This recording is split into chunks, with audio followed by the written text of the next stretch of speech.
Terdakwa kasus korupsi timah, Harvey Mois yang sempat divonis ringan karena sopan kini dihukum 20 tahun dengan alasan menyakiti hati rakyat. Vonis 20 tahun penjara dalam kasus timah ini merupakan putusan Pengadilan Tinggi DKI Jakarta atas permohonan banding yang diajukan Kejaksaan Agung, Kejagung. Sebelumnya, Kejagung mengajukan banding atas vonis 6,5 tahun yang disebut ringan oleh sejumlah pihak. Majelis Hakim Pengadilan Tinggi Jakarta menyatakan bahwa perbuatan Harvey Mois dalam kasus tindak pidana dugaan korupsi pada tata niaga komoditas timah dengan kerugian mencapai 300 triliun rupiah, sangatlah menyakiti hati rakyat Indonesia. Faktor inilah yang menjadi alasan dan memberatkan Majelis Hakim Pengadilan Tinggi Jakarta saat menjatuhkan hukuman terhadap Harvey Mois.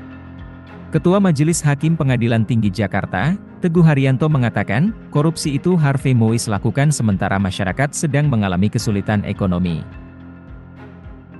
Selain itu, Hakim Teguh juga menyebut perbuatan Harvey Mois tidak mendukung upaya pemerintah dalam memberantas korupsi. Sementara itu, kata Hakim Teguh tidak menyebutkan adanya alasan meringankan dalam menghukum Harvey Mois.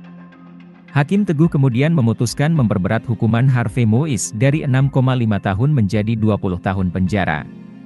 Selain pidana badan dan denda, Majelis Hakim Banding juga menambah hukuman pidana pengganti Harvey Mois dari 210 miliar rupiah menjadi 420 miliar rupiah. Jika uang tersebut tidak dibayar dalam waktu 1 bulan setelah terbit keputusan pengadilan berkekuatan hukum tetap, maka harta bendanya akan dirampas untuk negara. Dalam hal Harvey tidak memiliki harta untuk menutup uang pengganti hukumannya akan ditambah 10 tahun. Sebelumnya, pihak Kejagung menyatakan mengajukan banding atas putusan para terdakwa korupsi pada tata niaga timah yang dinilai belum memenuhi rasa keadilan. Kepala Pusat Penerangan Hukum, Kapus Penkum, Kejagung, Harli Siregar mengatakan, jaksa sebelumnya telah menuntut Harvey Mois dihukum 12 tahun penjara sesuai alat bukti di persidangan.